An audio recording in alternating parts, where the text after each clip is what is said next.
I'm trying to make, what's it called, memories. Oh, You know. those things? Yeah. This is the alcohol trying to get rid of? Some days I really do feel like an animal cooped up. But this is nice. To the doctor's visit today and my lingering mortality. Hey! That is...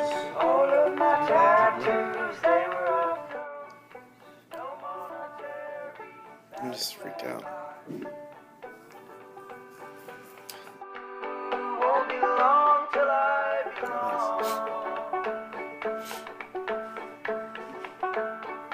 I could die at 8 years.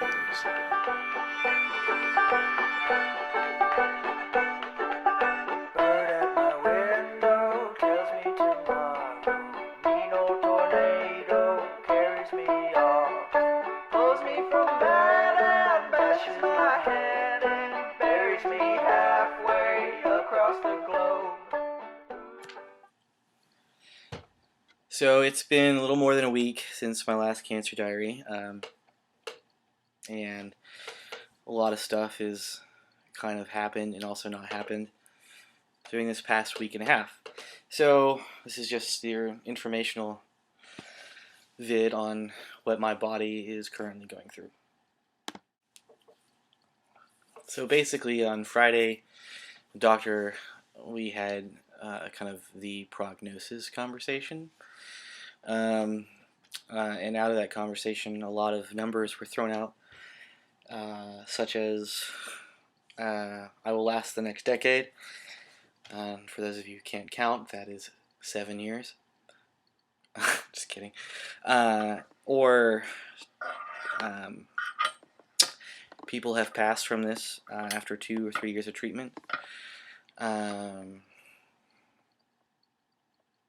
But also, since it's really rare for somebody my age, and I guess my skin color and race, to get this, that the prognosis could change, and I could get cured.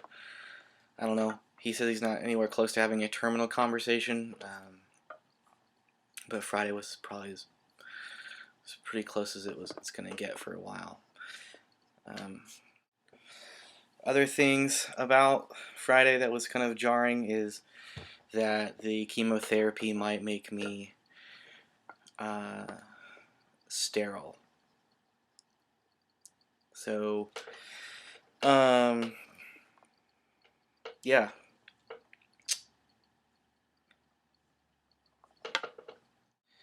This has definitely been probably the hardest week for me, just because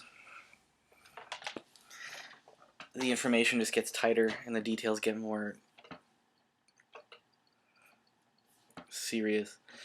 You know, I asked the doctor, probably shouldn't have asked him this question, but I asked him because I'm a dumbass. I asked him, I was like, what if I stopped right now? What if I refused treatments? What if I didn't jump the fence? You know, what if I wasn't a dumbass, right? And he said, he's like, if you never found out, and if you refuse treatments right now, he said, I'd give you 6 months to a year. And that's some pretty heavy shit.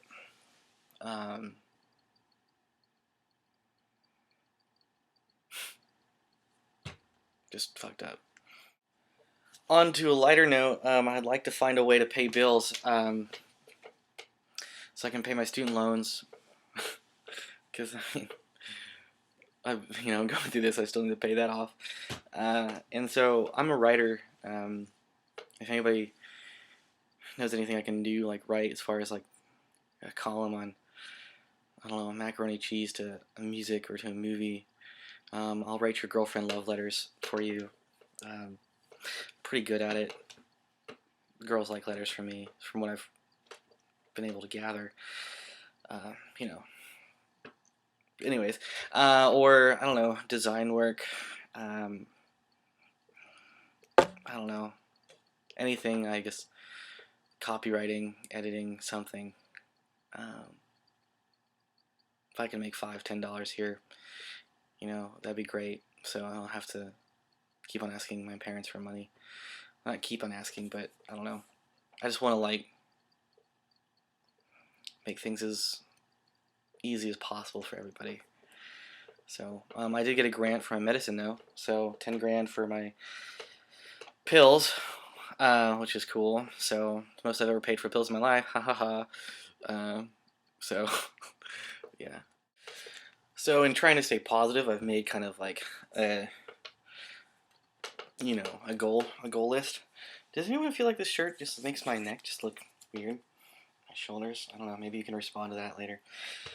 I'm probably the most like self-conscious cancer patient right now because I still have my good looks. Anyways, so everyone's like, what an asshole. Sorry.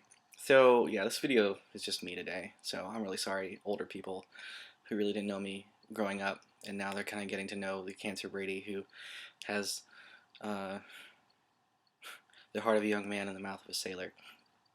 Right. So my to-do list is to go back to Cambridge, which means I want to hike my independent travel again. Number 2, I want to go back to California and spend some time with my family out there because I really miss them. 3, I want to make an album. I did a lot of writing when I was in college for music, and I'd like to actually record it and maybe sell it for music. I mean, sell it for money to help me pay bills. So if anyone wants to help me make an album, that'd be cool. Number 4, and I want to ride on a Vespa.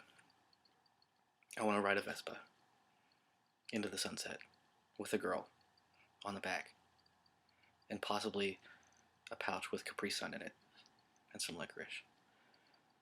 And then maybe she'll kiss me and say, "That's a really swell Vespa ride." So I went through a wardrobe change not too long ago because I went out, and so I'm now wearing my Kelly Kapowski t-shirt.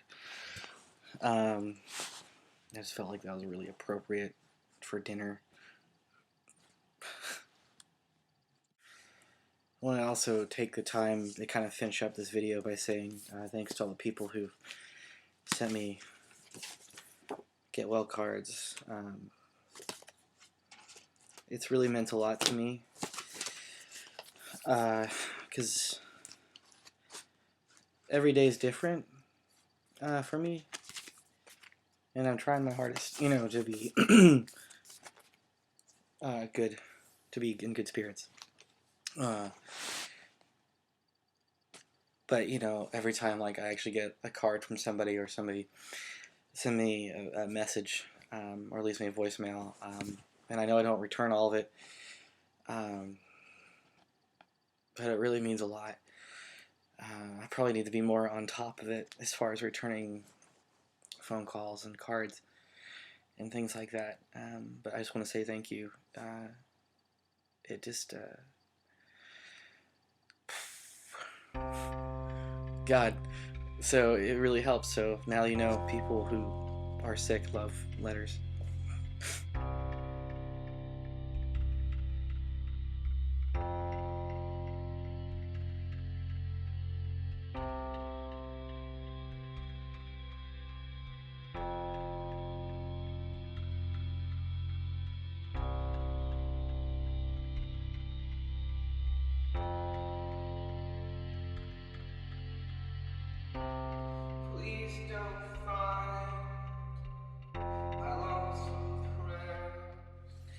So I'm going to conclude this with an entry from my journal. I'm only going to read 2 paragraphs because a lot of this is super personal, but I kind of feel like maybe some of you want to know, and maybe I just feel like sharing. So I'm just going to read straight from the book. I'm going to kind of cut out a couple things, obviously. But anyways.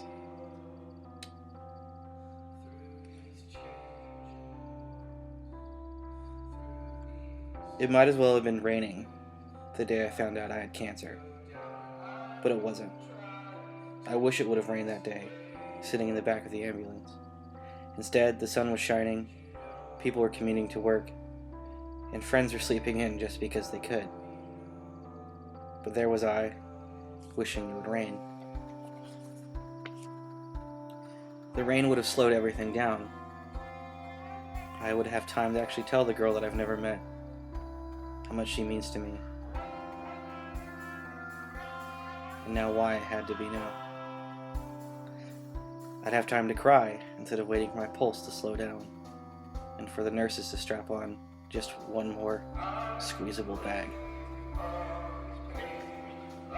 I would have had time to have told my father that it should have been him in the back of the ambulance, just like it was when I was a baby. But no, there's no rain. Just dust and gurneys, tubes and machines, the dryness of death, and its meal of shots and pills just waiting for me. People become oddly beautiful to you, and you find out that you might be dying. Their lives seem fun and like an escape. I don't think I ever met a single boring person that day.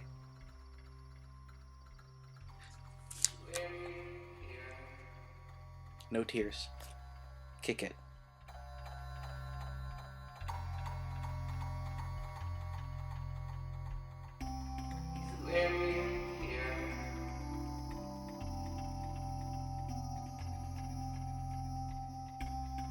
He's